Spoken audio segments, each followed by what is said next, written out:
No news early views. दोस्तों, हम अलग अलग मुद्दों पे बात करते हैं। इस शहर को हमने छोटे से बड़ा होते हुए देखा और आज हमारे बीच में है विशाल दत्त, जो कि भाजपा के नेता भी हैं और इस शहर के विकास में इनकी भी एक बड़ी भागीदारी है। प्रदेश संयोजक हैं भारतीय जनता पार्टी के। विशाल भाई, हम आपका स्वागत करते हैं अपने चैनल पर।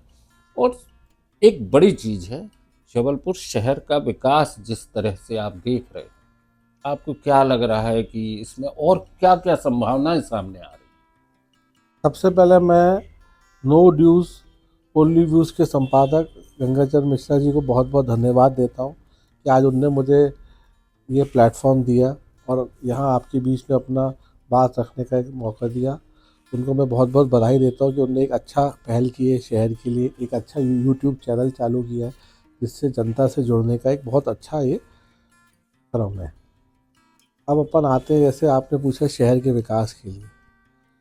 पिछले 5 सालों में आपने देखा होगा कि निरंतर जो सरकार है, भाजपा की सरकार है, उसका एक ही विजन है बस, सबका विकास सबका साथ और निरंतर विकास। उसी पहल में आगे बढ़ते हुए अभी हाल ही में हमारे पूर्व सांसद वर्तमान मंत्री माननीय राकेश सिंह जी के द्वारा जबलपुर का में प्रदेश का सबसे बड़ा फ्लाईओवर का निर्माण किया जा रहा है और उसका एक्सटेंशन भी अब उनने हाल ही में करवा दिया था। साथ ही अब क्योंकि अपने शहर में माननीय मंत्री जी खुद है, तो वो इस शहर में आने वाले टाइम में कम से कम 10 फ्लाईओवर का और प्रस्ताव पास करवाएंगे। हर विधानसभा में एक एक फ्लाईओवर मिलेगा, जिसके कारण जनता को राहत मिलेगी, ट्रैफिक भी कम होगा, पर्यावरण को भी साफ रहेगा, प्लस समय की जो बचत होगी वो बहुत बड़ी एक आज के टाइम में चीज़ है। और आजू बाजू क्षेत्र भी उस फ्लाईओवरों के कारण जुड़ जाएंगे शहर से। है। विशाल भाई, ट्रैफिक एक बड़ी समस्या है जबलपुर की, आप भी देखते हैं। पार्किंग और ट्रैफिक, दो मुद्दे बड़े महत्वपूर्ण हैं। खासकर जो पुराना जबलपुर है, बड़े फव्वारे से आप मिलौनीगंज तरफ जाए, अंधेर देव से जाए, ये जो पूरा ट्रैफिक है, इसके दबाव को कम करने के लिए कोई योजना बनाना होगी। देखिए, जैसे कि आप जानते हैं, अभी वर्तमान में भारत सरकार के द्वारा जबलपुर के चारों ओर रिंग रोड की योजना स्वीकृत हो गई है, जो बरेला से चालू होकर वापस शहर के चारों तरफ घूम के 128 किलोमीटर में वापस बरेला पे जाके ख़त्म होगी। इसका एक बहुत बड़ा असर आने वाले टाइम में अपन को देखने मिलेगा। जो हैवी ट्रैफिक होते हैं, इसके कारण रोडों पे दबाव रहता है बड़े ट्रकों का, ट्रालों को, जो अपने नागपुर से मंडला जा रहे हैं या कटनी से मंडला जा रहे हैं या भोपाल रोड पे जा रहे हैं, अब उनका शहर में आना बंद हो जाएगा। इसके कारण शहर की रोडों को भी नुकसान कम होगा, ट्रैफिक भी कम हो जाएगा। साथ ही साथ लोगों के लिए जो एक्सीडेंट्स होते थे, आए दिन अपन देखते थे कि रात में ट्रक चला जा रहा है जिसके कारण कभी कोई डंपर का एक्सीडेंट हो गया, ये सब चीज़ें एकदम से ख़त्म हो जाएगी। एक तो ये हैवी ट्रक का विषय हो गया।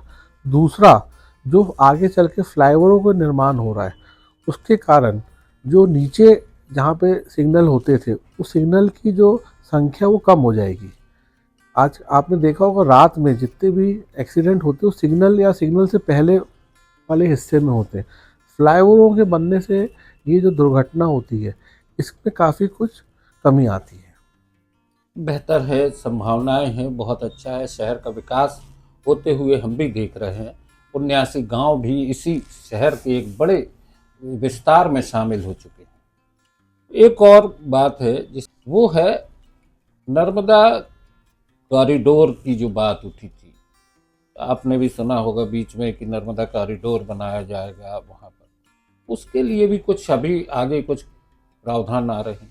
हमारे जो अभी वर्तमान सांसद है माननीय श्री आशीष दुबे जी, हमारे जो कैंट के विधायक हैं माननीय श्री अशोक रोहानी जी, इनके द्वारा एक बड़ा प्रोजेक्ट स्मार्ट सिटी के तहत, जैसे कि पहले भी स्मार्ट सिटी के तहत बहुत सारे प्रोजेक्ट शहर में बन चुके हैं, उसी को आगे बढ़ाते हुए दिल्ली में अर्बन हाउसिंग डेवलपमेंट जो मंत्री है उनसे मुलाकात हुई है। नर्मदा कॉरिडोर के बारे में काफ़ी विस्तृत चर्चा हुई है। शहर को उस नर्मदा के उस पार ले जाने की भी बात हुई है। अभी हमारे वर्तमान जो मंत्री है माननीय राकेश सिंह जी, वो गुजरात गए थे, वहाँ पे उनने साबरमती फ्रंट भी देखा है।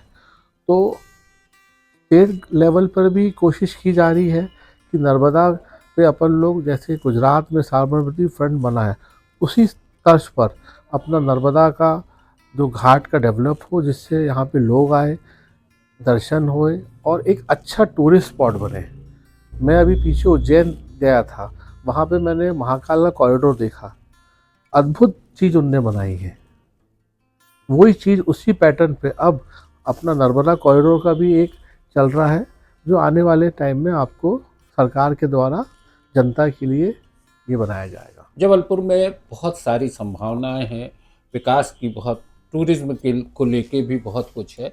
बस एक बड़ी समस्या आती है connectivity, flight connectivity, train connectivity. ये अगर व्यवस्थित हो जाए और इनकी, जैसे कि फ्लायर्स के लिए फ़्लाइट मिलने लगे, ट्रेन में पूना, बेंगलोर, हैदराबाद, यहाँ से एक आपके कनेक्शन, सीधे कनेक्शन हो जाए, तो बहुत सारी आपकी व्यापार में भी वृद्धि होने की संभावना है।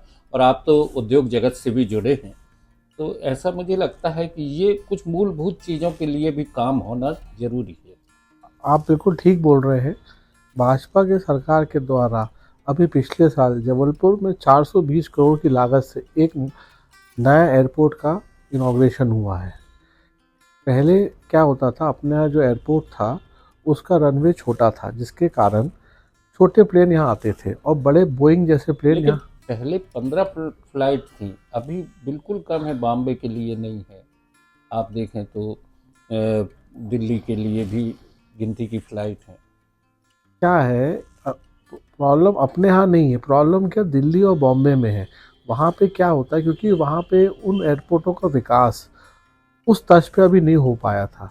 अब जैसे आपने सुना होगा कि दिल्ली के पास नोएडा में नया एयरपोर्ट बन रहा है, वो अभी इस साल 1 अप्रैल को चालू हो जाएगा। बॉम्बे में, न्यू बॉम्बे में एक नया एयरपोर्ट बन रहा है जो 1 मई को चालू होने वाला है। उसके बाद वहाँ पे स्लॉट्स अपन को उपलब्ध हो जाएंगे। वहाँ पे भी अपनी सरकार है, महाराष्ट्र में, दिल्ली में भी दिल्ली गवर्नमेंट है।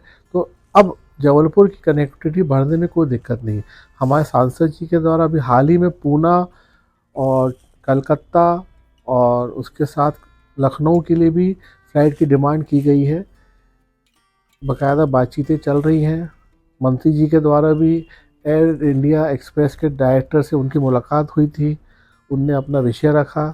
जबलपुर एक बहुत बड़ा ट्रेडिंग हब भी है, यहाँ चारों तरफ से बच्चे आते हैं, जबलपुर में डॉक्टर्स आते हैं, इसलिए यहाँ पे विमान सेवा की अपार संभावना है। अपार संभावनाएं हैं, विकास की एक पूरी तड़प भी है जबलपुर को, और उसके लिए योजनाएं भी हैं। आज हमने विशाल दत्त जी से बात की, युवा उद्यमी भी हैं, भाजपा के नेता हैं, और सबसे बड़ी चीज़ है, बहुत ऊर्जावान है। नो न्यूज़ ऑनली व्यूज़ पर आज बस इतना ही। विशाल भाई, बहुत बहुत बहुत बहुत धन्यवाद मिश्रा जी, आपने हमें टाइम दिया।